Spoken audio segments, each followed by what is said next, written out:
Archbishop Christopher Coyne, and this is Coffee with the Archbishop. And joining me today is Auxiliary Bishop of the Archdiocese of Hartford, Bishop Juan Miguel Betancourt. Thank you, Archbishop, for having me. Welcome. Thank you so much. So you're an auxiliary bishop Yes, of which diocese? the Archdiocese of Hartford. No, your name bishop. You're when I was an auxiliary, I was Bishop of Malta. Oh, that my titular see Yes. is Curzola, which is a beautiful island in the Adriatic Sea. So but we're not supposed to go to those places, right? No, they say no. They're supposed to. So, But if you look it up, online, it's such a beautiful place. so It's now part of the Archdiocese of Dubrovnik. because mine was Malta, and it was in the middle of the Sahara Desert. It had been a city at one point, and then it disappeared. So I didn't really have an inclination. Mine is still around. Yeah. So, Yeah. but you're not supposed to go there. No, that's what they So say. auxiliary bishop of what was it again? Curzola. Gorzola. Yeah. Gorzola. Go there. Yeah, you might go down and try and take possession of it. See what Yeah. happens. Exactly. I'm your bishop. So now something new in the Archdiocese of Hartford is that we've reestablished the western region Yes. of the diocese as a place for the auxiliary bishop. The last regional bishop there was Bishop Paul Verdi, I think, and then you've moved down there and you're in the Waterbury area, and Yes. you're covering most of Litchfield County, Yes, and a lot Litchfield of County. Waterbury. And then the Waterbury greater area, and then Agatuck Valley. Okay. So deaneries 1 and 5. So you were there when the flooding happened in Naugatuck Valley. You mean Yes. you were the Yes. auxiliary. I was there, and then there Father Josh Wilbur actually, and he organized a nice outreach program there, and you sent some help to those To the food pantries. to the food pantries of the Archdiocese fielded, of the area, and then we had a beautiful mass. I went down for mass, and I met there the alderman, and I met the chief of the fire chief, Mhm. and they told me what happened and how they were managing and whatnot. People were very affected, but So I was glad that I went. The there. church was there, your presence, but a lot of the parish presence doing what they do. Yes. And then our supporting not only the parishes, but supporting the food pantries, the different boats. Exactly. 25,000 each to different 3 pantries, and trying to. That was amazing. The people there are very into outreach, social, outreach, and it was very affirming, my visit there when that happened, because even they were grieving for everybody, but on the other hand, they were also ready to help. Yeah. Yeah. That was, Well, one of the good things about you being down in Waterbury now, we'll talk some more about it, but Yeah. if folks is would know that oftentimes like a deacon's wife will die, or a deacon might die, or something like that down south, or even a priest's or I was going to Yes. say priest's wife, a priest's sister or something like that, or parent. And if they're down on the coast, in the wake is like 5 o'clock in the afternoon, it's just a bear to get from Hartford down there. Yes. As much as I'd like to. So, but now that you're down in that region, you go to those wakes. You go because Yes. you don't have to. I mean, it's not like you can go the back roads even to get to different Yeah. places without having to get on the highways, especially since they back up so much. Yeah. So your presence there is really just is ministerial, liturgical. You're living in a house in Waterbury now, Yes. and you're kind of starting to. I noticed that you met with 2 of the deans recently. Yes, I did. For folks, deaneries are clusters of parishes in particular parts of the Archdiocese. So they think there's 7 deaneries in the Archdiocese of Hartford.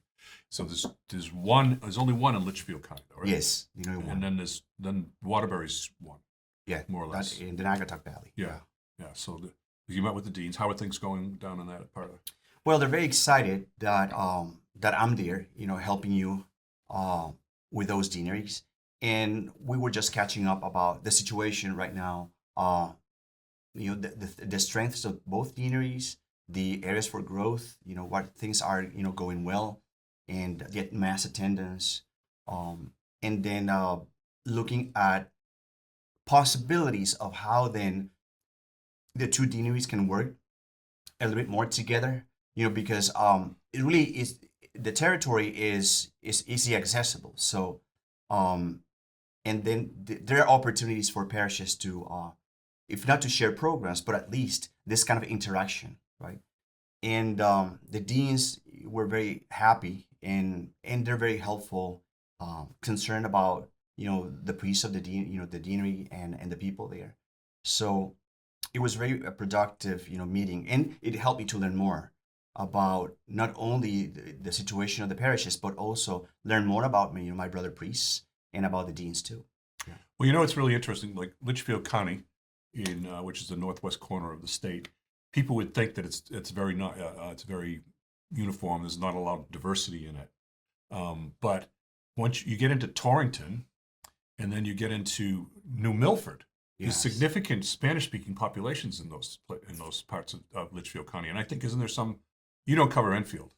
No, but there's some even up in that direction as well. There's a Hispanic presence there. So without even getting into, we'll talk about Waterbury, but the Hispanic presence in New Milford, the Hispanic presence in Torrington, is the fact that you grew up in the Commonwealth of Puerto Rico, part of the United States. Yes. And that you're bilingual is something that you bring to the table that I don't bring. I just bring terrible Spanish. Yeah.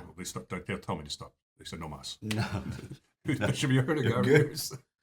I'm working on it though. But I'm very glad to help you in that aspect. They keep telling me I speak Spanish like an Italian. Yes. Yeah. Okay. That's what I've heard. I haven't heard you yet. No, you're not going to, because it'll be very painful. Okay.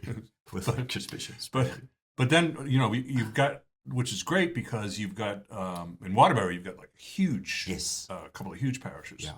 And the Hispanic presence is very, is very evident there. There are a lot of people there that are willing to, grow closer to Jesus, work, for the church, share their talents. So that's a big opportunity for the Hispanic presence, in the Archdiocese, just to kind of, flourish and enrich, the local church. You got the Caucasian parish too. You got the Basilica. Yes. Down there. The Basilica, actually, are Larry Lourdes and, Larry Lorero. All these parishes, St. Michael, where I live. You got the Italian parish up on the hill. That Mount Carmel. Yeah. Right. And so that, and then St. Michael's down in Beacon Falls. I was there the other day, to celebrate, the Jubilee of their foundation. So we have a lot of diversity. Is there in a that Polish area. parish? There's a big Polish in Waterbury, isn't there? A Polish parish? Maybe. Oh, if there is, I'm sure. sorry, I forgot. Yeah. Polish people, please don't get mad at me. No, I don't think. Yeah. No, I don't think we have one. Okay. There's so many other ones around. Otherwise, I'm the one who has to actually ask for forgiveness. But I would, we know. I know that we have St. Anne's, was formerly French. They're still, French, that's right descendants the there. That's the one that's right next to the highway. So, but again, like you're saying, I'm learning more about the area too, and I'm focusing, in that area more. So it gets me to get a closer knowledge of what's going on there and serve them better. When I was newly ordained in Boston, Bishop Hart, who then became Bishop of Norwich Diocese, was an auxiliary. I was the Western region. He was an auxiliary, and he really went out of his way to meet with me as a newly ordained, like at least every other month. That's so nice. The younger priest, so he'd bring me in. So I found that very, very helpful. Because he'd listen to me complain about my pastor. I mean, I was 28. He was 74. Yes. And the other guy in the house you was go, 72. Oh, and wow. on the weekends, we had two guys coming who were both over 70. So I was like, I bet. oh, yeah. Oh, no. It was challenging. So it was around the table. And they served the food according to years of ordination. So I was always fed last. Oh, my gosh. Yes, it was very nice. You don't have anything like that in No. your background. No, but you're also a religious. Yes. Or are you still servant. religious? Because you're incarnated here. So that's interesting. Yeah. After the Holy Father decided that I should come to Hartford as an auxiliary bishop, right? So religious actually have the three vows: poverty, obedience, and chastity. So the way it works is that the Holy Father dispenses the religious of the vow of poverty, because the bishop is supposed to take care of the goods of the diocese, right? And then the vow of obedience to my superior is transferred to the Pope. Yeah. So, and that's how it happens. But canonically speaking, I still belong to my community. There's a spiritual bond that is called. And that's why sometimes, I wear my habit when I visit religious houses, parish run by religious, when we have our gathering, our annual gathering of consecrated people.